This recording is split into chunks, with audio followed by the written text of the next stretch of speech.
Assalamualaikum warahmatullahi wabarakatuh. Selamat pagi anak-anak Ustazah. Anak Ustazah apa kabar? Semoga anak Ustazah dalam keadaan sehat dan selalu tetap semangat. Anak-anak Ustazah siap untuk belajar? Belum pembelajaran kita mulai, anak-anak Ustazah berdoa terlebih dahulu. Rabbi zidni ilma warzuqni fahma. Pembelajaran kita hari ini tema 1, subtema 3, pembelajaran 3. Anak-anak Ustazah, apakah anak-anak Ustazah tahu bagaimana letak geografis Indonesia? Coba anak-anak Ustazah baca dan pahami wacana tentang letak geografis Indonesia dan dampaknya. Menurut letak geografisnya, Indonesia berada di antara dua benua dan dua samudra. Indonesia pun dikatakan juga sebagai negara maritim dan kepulauan. Negara maritim adalah suatu negara yang memiliki perairan yang luas. Perairan yang luas dan kepulauan menyimpan banyak kekayaan dan potensi ekonomi yang tinggi. Potensi ekonomi akan membuka lapangan pekerjaan dan berbagai macam profesi seperti nelayan, petambak garam, petambak udang, pengusaha ikan asin, pengusaha kerupuk ikan, dan lain-lain.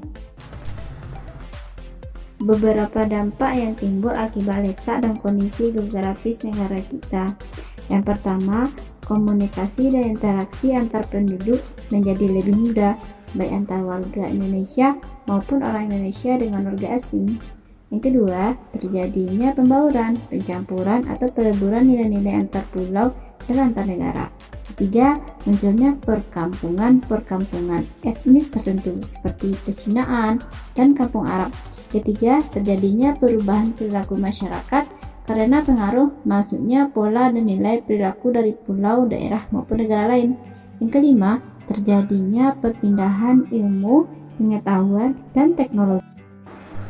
Adapun dampak positif dari letak geografis Indonesia sebagai negara maritim atau kepulauan, yaitu memiliki keberagaman potensi alam dan hasilnya, memiliki keberagaman dan kekayaan budaya, memiliki keberagaman sumber daya manusia. Adapun dampak negatifnya adalah tidak meratanya potensi alam dan sumber daya manusia, tidak meratanya pembangunan dan pemerataan hasil-hasilnya, rentan terhadap terjadinya konflik kedaerahan. Setelah anak-anak Ustazah mengetahui bagaimana letak geografis Indonesia dan dampaknya, di Indonesia juga terdapat hutan yang luas. Ustazah mempunyai sebuah wacana yang berjudul kebakaran hutan. Coba anak-anak Ustazah baca dan pahami wacana tersebut. Selanjutnya, anak-anak Ustazah akan temukan ide pokok dari wacana kebakaran hutan. Anak-anak Ustazah, apakah masih ingat apa itu ide pokok? Ide pokok adalah ide atau gagasan yang menjadi dasar atau pokok pengembangan sebuah program. Nah, ide pokok disajikan ke dalam bentuk kalimat utama. Kalimat utama bisa berada di awal program, di tengah program, dan di akhir program. Adapun cara menentukan ide pokok adalah yang pertama, membaca kalimat dalam paragraf satu demi satu, menentukan inti paragraf tersebut. Inti paragraf itulah yang disebut ide pokok atau pikiran utama. Contohnya, kebakaran hutan sering terjadi di Indonesia. Kebakaran hutan di Indonesia pada umumnya disebabkan oleh pembakaran hutan untuk lahan pertanian dengan dalih membuka lahan pertanian. Para petani ramai-ramai membuka hutan. Pepohon ditebangi dan dibakar untuk mempermudah pembersihannya. Ide pokoknya adalah kebakaran hutan sering terjadi di Indonesia. Karena kalimat itu menjadi dasar pengembangan untuk kalimat selanjutnya. Selanjutnya, anak-anak Ustazah silakan lanjutkan mencari ide pokok terhadap paragraf-paragraf selanjutnya. Nah, anak-anak Ustazah, Allah telah memberikan banyak rezeki kepada manusia. Rezeki itu ada yang berasal dari daratan, ada yang berasal dari lautan.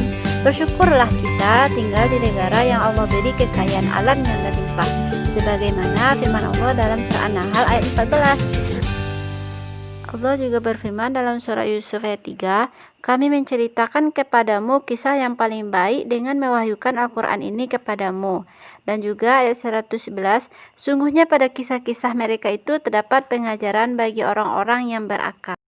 Sekian pembelajaran kita hari ini. Kita tutup pembelajaran kita dengan mengucapkan Alhamdulillah dan membacakan doa kifaratul majelis. Assalamualaikum warahmatullahi wabarakatuh.